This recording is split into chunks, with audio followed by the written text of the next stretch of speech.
Assalamualaikum warahmatullahi wabarakatuh. Kami dari kelompok 6 yang beranggotakan Elisa Nurrahma dengan NIM 048, Aris Royo dengan NIM 051, Sofiani dengan NIM 087, dan Wila Fadila dengan NIM 104. Kami di sini akan mempresentasikan materi genetika populasi.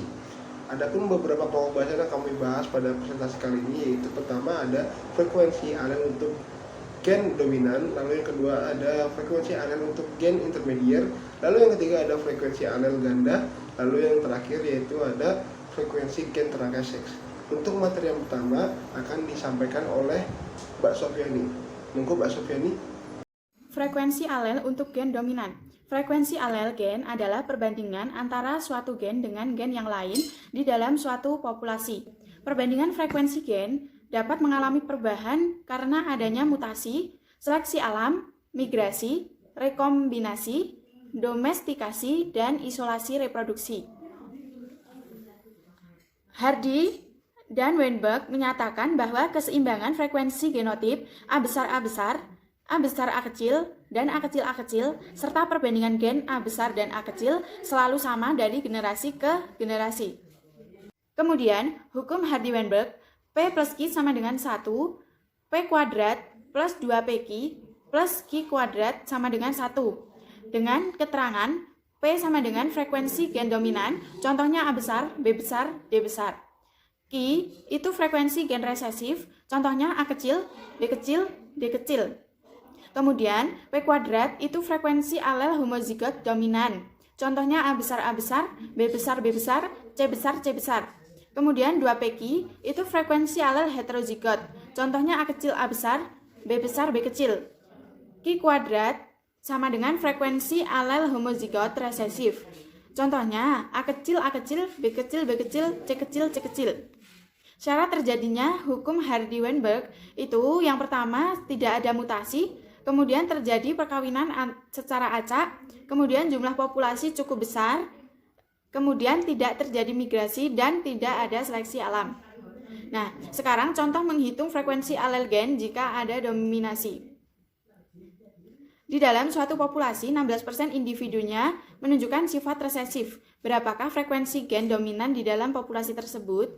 Diketahui 16% individu itu kan bersifat resesif.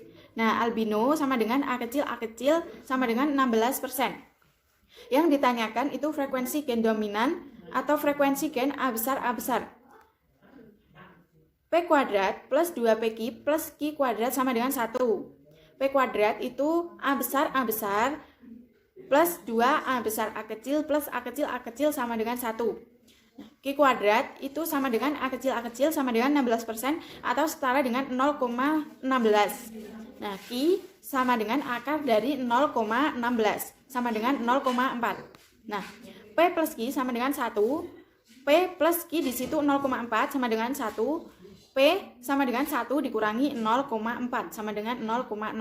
Jadi frekuensi gen A besar atau gen dominan sama dengan P kuadrat sama dengan 0,6 kuadrat sama dengan 0,36. Selanjutnya, ada frekuensi alel untuk gen intermediate. Setiap individu diwariskan dari sifat induknya. Sifat yang diwariskan tersebut disimpan, diatur oleh gen. Gen adalah menteri genetika yang berisi tentang informasi hereditas yang diturunkan dari induk kepada keturunannya. Gen ini berfungsi untuk mengatur perkembangan dan metabolisme individu, serta menurunkan sifat-sifat dari generasi ke generasi. Genotip ini merupakan susunan yang menentukan sifat suatu individu. Dalam genetik, genotip biasanya dituliskan dalam bentuk alel, ditulis dengan 2 huruf untuk satu sifat. Dalam genetik, genotip biasa ditulis dalam bentuk alel, dan juga ditulis 2 huruf untuk satu sifat. Kemudian ada fenotip. Fenotip ini tampak dari suatu individu yang mudah diamati oleh panca indera kita. Dominan adalah sifat yang biasa mengalahkan atau menutupi sifat yang lain, dan resesif adalah sifat untuk ditutupi oleh sifat lain sehingga tidak tampak atau tidak hanya dalam frekuensi rendah. Kemudian terbagi menjadi yang ketiga ada intermediate. Intermediate ini adalah keadaan di mana sifat dominan tidak mampu menutupi seluruh sifat resesif. Sehingga sifat dominan ini dan sifat resesif sama-sama akan muncul dan menghasilkan sifat yang merupakan percampuran antara sifat dominan dan sifat resesif. Kemudian frekuensi alel untuk gen intermediate di sini ada pasangan dengan kolesterol tinggi dan ia memiliki anak dengan kolesterol tinggi juga. Ini mengindikasikan kadar kolesterol tinggi terjadi pada kondisi homozigot. Pasangan dengan kolesterol tinggi dan rendah selalu menghasilkan anak dengan kadar kolesterol sedang. Nah, kadar kolesterol anak ini tidak sama dengan kedua orang tuanya dan kadarnya berada di tengah-tengah kedua orang tua, mengindikasikan bahwa kadar kolesterol yang sedang terbentuk pada genotip heterozigot. Pasangan dengan kolesterol sedang bisa memiliki anak dengan kolesterol tinggi, sedang, ataupun rendah. Sehingga pada tabel ini bisa kita baca kolesterol tinggi F besar H kecil, F besar H kecil, kemudian kolesterol rendah F kecil, H kecil, F kecil, H kecil. Mereka disilangkan kemudian menghasilkan kolesterol sedang F besar H kecil, F kecil, H kecil. Kemudian F2-nya kolesterol sedang F besar H kecil, F kecil, H kecil disilangkan dengan kolesterol sedang F besar H kecil, F kecil, H kecil. Kemudian terjadi kolesterol tinggi ini memiliki satu F besar H kecil, F besar H kecil. Dan yang memiliki kolesterol sedang ada dua, F besar H kecil, F kecil, H kecil. Yang ketiga ada kolesterol sedang F besar L kecil, F kecil, H besar. Sehingga hasil ini mengonfirmasi bahwa kolesterol sedang muncul pada kondisi heterozigot dan kadar kolesterol pada manusia diatur oleh gen dengan sifat intermediate atau incomplete dominance. Frekuensi alel ganda. Persamaan frekuensi alel ganda. Persamaannya yaitu P plus I sama dengan 1 jika terdapat dua alel pada lokus. Dan di sini golongan darah A, B, O terdapat 3 alel yaitu IA, IB, dan I0. Sehingga frekuensi alel IA dimisalkan P, frekuensi alel IB dimisalkan P, dan frekuensi alel I0 dimisalkan R. Sehingga mendapatkan persamaan P plus I plus R dikuadratkan sama dengan P kuadrat plus I kuadrat plus R kuadrat plus 2PP plus 2PR plus 2GR sama dengan 1. Selanjutnya menghitung frekuensi alel ganda. Frekuensi golongan darah A sama dengan 320 orang, frekuensi golongan darah B 150 orang, frekuensi golongan darah AB sama dengan 40 orang, dan frekuensi golongan darah O sama dengan 490 orang. Jadi P kuadrat IA plus 2PRL plus I kuadrat IBIB plus 2QRIBI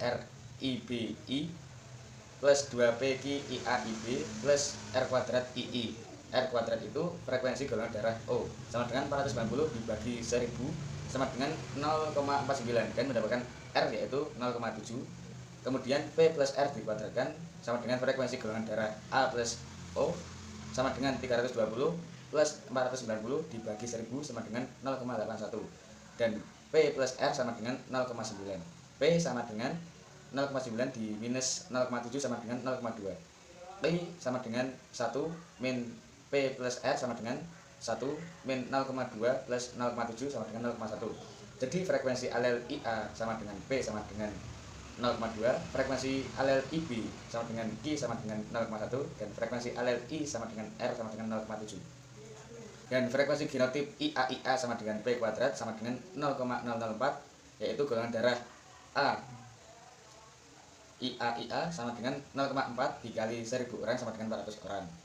Dan frekuensi genotip IBI sama dengan 2QR sama dengan 2. Pada materi selanjutnya itu adalah frekuensi gen terkait seks. Pewarisan gen-gen yang terdapat pada kromosom seks berbeda dengan pewarisan gen pada autosom. Pada manusia jenis kelamin laki-laki mempunyai kromosom seks yaitu X dan Y, sedangkan yang jenis kelamin perempuan mempunyai kromosom seks X dan X. Gen-gen yang terdapat pada kromosom seks tersebut baik X maupun Y disebut dengan gen serangkai seks atau gen terpaut kromosom seks. Nah, jika nanti kita akan memiliki anak, itu akan diwariskan kepada anak kita nanti. Nah, jika anak kita laki-laki, dia akan menerima satu kromosom X dari ibunya dan mendapatkan kromosom X dari ayahnya. Sedangkan anak perempuan akan mendapatkan satu kromosom X dari ayah dan juga satu kromosom X dari ibu. Nah, pewarisan kromosom tersebut bisa disebut dengan pewarisan bersilang. Nah, untuk yang selanjutnya kita akan membahas beberapa penyakit pewarisan terakai seks. Di sini kita akan fokus pada dua penyakit ini, yaitu ada buta warna merah hijau dan juga hemofilia. Apa sih buta warna merah hijau? Nah, kita cari tahu dulu bagaimana mata kita bisa melihat warna yang di lingkungan kita. Jadi kita dapat melihat beragam warna karena kepekaan sel kerucut yang ada di dalam retina kita terhadap warna-warna yang ada di lingkungan kita. Nah, sekian banyak warna tersebut dapat kita lihat karena adanya kombinasi dari 3 sel kerucut yang ada di dalam retina, yaitu ada sel kerucut merah, sel kerucut hijau, dan sel kerucut biru. Nah, buta warna ini terjadi karena sel-sel kerucut itu tidak berfungsi dengan baik ataupun hilang.